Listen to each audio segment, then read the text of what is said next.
Bihar number 1 पर है जहां महिलाओं की ज्यादा भागीदारी बिहार पुलिस में है। मैं अटल बिहारी वाजपेयी की सरकार में कम्युनिकेशन मिनिस्टर भी था, इसके पावर को समझता हूं। आज आपको जानकर खुशी होगी कि आपके यहां पढ़ी बेटियां टेलीविजन न्यूज में झंडा गाड़ी हुई हैं। श्वेता सिंह आप ही यहाँ की पढ़ी हुई हैं, आपको मालूम है ना, इनको आप रोज देखते हैं आज तक पर। She studied in this college. मुझे प्रिंसिपल रश्मि आपको 2 सलाह देनी है। आप कुछ काम कर रही हैं, इसको और तेज करिए। This is the age of technology, technology is power, and this is the age of communication, communication is power. HBHW news Bharat digital media में एक नई सोच, एक नए युग की क्रांतिकारी शुरुआत। हर हिंदुस्तानी का अपना चैनल, आपका अपना चैनल। हमारा प्रयास कि हर भारतवासी के दिल में भारत भावना की सकारात्मक ऊर्जा का हो निवास।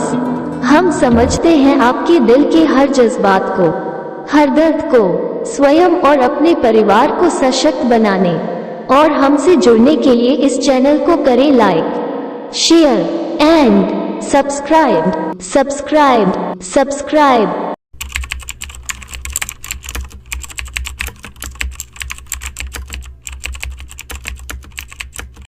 पटना वुमेन्स कॉलेज में नवनिर्मित वरोनिका ऑडिटोरियम का शनिवार 4 फरवरी 2022 को बिहार के उप मुख्यमंत्री तेजस्वी यादव, सांसद रविशंकर प्रसाद, प्राचार्य डॉक्टर सिस्टर रश्मि तथा उपस्थित गणमान्य लोगों ने भारतीय संस्कृति के अनुसार दीप प्रज्वलित करके किया। इस ऑडिटोरियम में 2500 लोगों के बैठने की शानदार व्यवस्था है। नवनिर्मित वरोनिका ऑडिटोरियम को बेहद आधुनिक तरीके से सुसज्जित बनाया गया है, जिससे कि यहाँ बड़े से बड़े राष्ट्रीय और अंतर्राष्ट्रीय कार्यक्रमों कराने में सुविधा हो। उप मुख्यमंत्री ने कहा कि बिहार में विभिन्न नौकरियों में महिलाओं का प्रतिनिधित्व बढ़ाया है और 33% आरक्षण है। यही नहीं, पूरे देश की अपेक्षा की बिहार पुलिस में पूरे देश भर में सबसे ज्यादा महिलाएं बिहार पुलिस में ही हैं। इस अवसर पर सांसद रविशंकर प्रसाद जी ने कॉलेज की प्राचार्य डॉक्टर सिस्टर रश्मि को सलाह दी कि शिक्षा में डिजिटल मीडिया और टेक्नोलॉजी को ज्यादा से ज्यादा प्रयोग करें। साथ ही उन्होंने ये भी कहा कि मैं पूर्व सूचना मंत्री होने के नाते मीडिया के पावर को भली भांति जानता हूं। कुलपति प्रोफेसर गिरीश कुमार चौधरी ने पत्रकारों को बताया कि शिक्षा में सुधार अवश्य किया जाए एवं वर्तमान सरकार इसे राजनीतिक अड़चनों से बिल्कुल ही दूर रखे। बताते चले कि वुमेन्स कॉलेज ने पटना यूनिवर्सिटी की ओर से 3 बार नैक में ए ग्रेड प्राप्त किया है।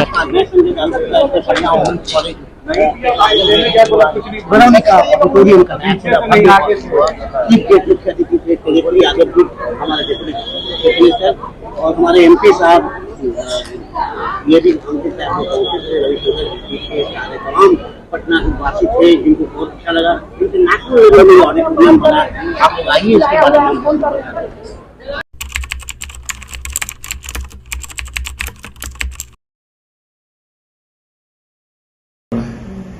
मैं अटल बिहारी वाजपेयी की सरकार में कम्युनिकेशन मिनिस्टर भी था, इसके पावर को समझता हूं।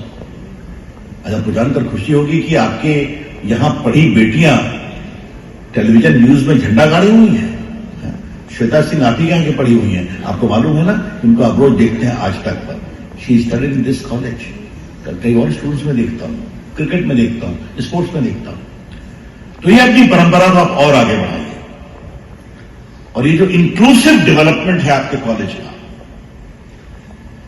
तो इसको खूब तेज गति दीजिए। आज के दिन मैं कहना चाहूंगा, मुझे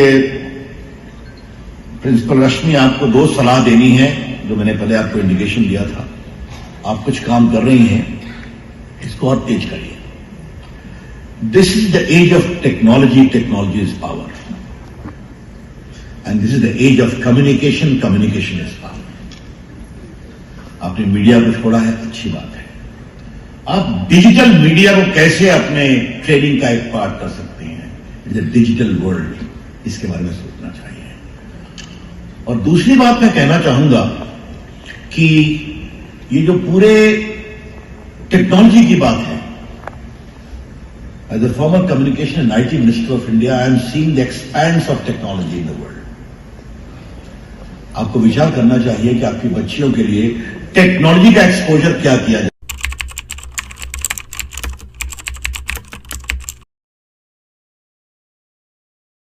थिंकिंग और हमारी ओर से कोशिश है कि महिलाओं को ज़्यादातर हम पॉलिसी मेकिंग और डिसीजन मेकिंग में उनका रोल होना चाहिए।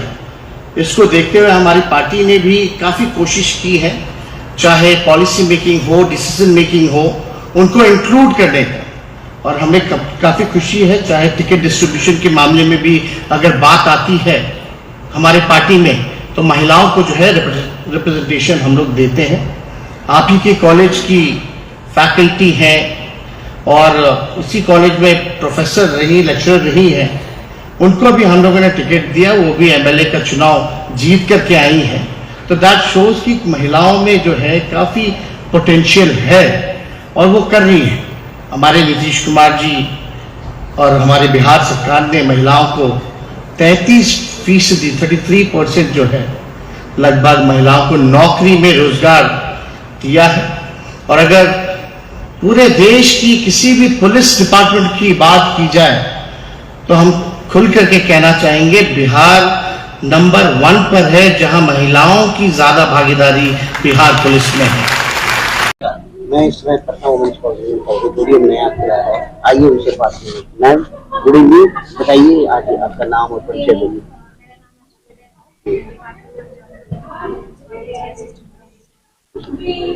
आज जो नया ऑडिटोरियम खुला उसके बारे में बताइए। ऑडिटोरियम तो आप पिक्चर्स में और वीडियोस में देख सकते हैं कि बहुत बड़ा है ऑडिटोरियम। हमारा इंटीरियर जो है स्पेसिफिकली डिज़ाइन है, जितने सारे टाइप के फंक्शंस होते हैं हमारे उसके हिसाब से इसको डिज़ाइन किया गया है। आप इसको देख सकते हैं कि हर चीज़ जो लाइटिंग, प्रॉपर लाइटिंग है, सीटिंग अरेंजमेंट होते हैं, स्पेस कितना खूबसूरती से डिज़ाइन किया गया है। स्टेज जो है आप देख 2500 से भी ज़्यादा सीटिंग कैपेसिटी है स्टेज। हाँ, stage earlier it was 800, okay? तो more than 2500 की कैपेसिटी है और जो सीटिंग स्पेस है वो ब्यूटीफुली डिजाइन है। आप बोल सकते हैं कि बड़ा सिनेमा हॉल ना, एक बोल सकते हैं आपके राष्ट्रीय स्तर पे बहुत बढ़िया। हम लोग राज मंदिर का एग्जाम्पल ले रहे हैं। यस, तो ये एक तरह से हम लोगों के लिए बहुत ही सुंदर एक बड़ा सा सिनेमा हॉल के जैसा है हमारा वेलोनिका ऑडिटोरियम। Thank you.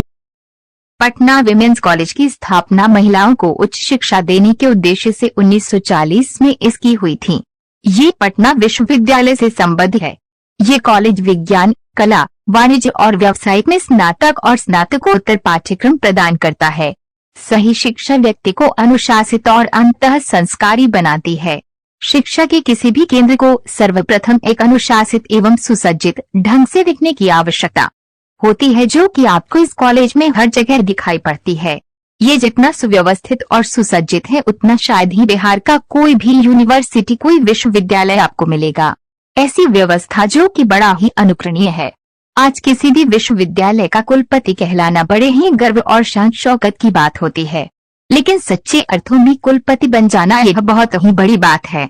महाविद्यालय और विश्वविद्यालय शिक्षा मंदिर के रूप में दिखे, इसके लिए दिल से आज कोई भी प्रयास नहीं किया जा रहा है। विद्यार्थी किसी भी महाविद्यालय और विश्वविद्यालय के लिए संपत्ति होते हैं, लेकिन लोग विद्यार्थियों को तुच्छ और स्वयं को सर्वोच्च मानकर भ्रम में जीते हैं और सेवानिवृत्त होकर आम व्यक्तित्व बनकर समाज के अंधेरों में खो जाते हैं।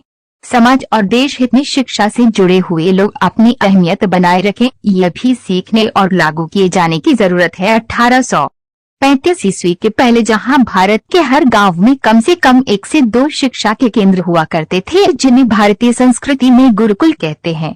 ये केंद्र बहुत ही सुव्यवस्थित सुसज्जित हुआ करते थे। अमर बलिदानी वैज्ञानिक श्री राजीव दीक्षित ने अपने व्याख्यानों में शिक्षा के उस गौरवशाली इतिहास की विस्तृत चर्चा की है, जिसे हर भारतीय को अवश्य जानना ही चाहिए।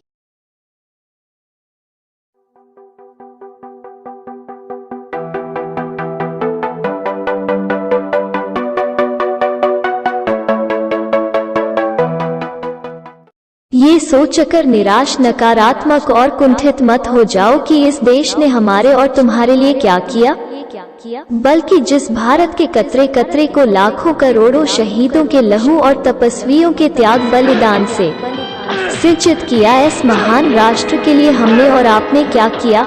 हमारी आपकी लड़ाई और नाराजगी इस देश से तो हो ही नहीं सकती, बल्कि ये देश की व्यवस्था में बैठे तीनों स्तंभों के उन निकम्मे, सुखभोगी और तुच्छ स्वार्थी लोगों से है, जो अपना पूरा जीवन श्रेष्ठता के भ्रम में ही गुजार कर नष्ट कर रहे हैं, नष्ट कर रहे हैं, नष्ट कर रहे हैं। शान तेरी कभी कम न हो ऐ वतन। सिस्टम यह नहीं कि जिसमें नेक और ईमानदार व्यक्ति जाए तो वह भ्रष्ट और अत्याचारी बन जाए, बल्कि सिस्टम तो वह है कि जिसमें भ्रष्ट से भ्रष्टतम क्रूर और अत्याचारी व्यक्ति भी जाए तो वह राष्ट्र एवं राष्ट्रवासियों की सेवा करने को विवश हो जाए, विवश हो जाए, विवश हो जाए। आज संपूर्ण भारत को ऐसे ही सशक्त और सुदृढ़ सिस्टम की आवश्यकता है, आवश्यकता है, आवश्यकता है। तेरे दीपक की लौ कम न हो, इसलिए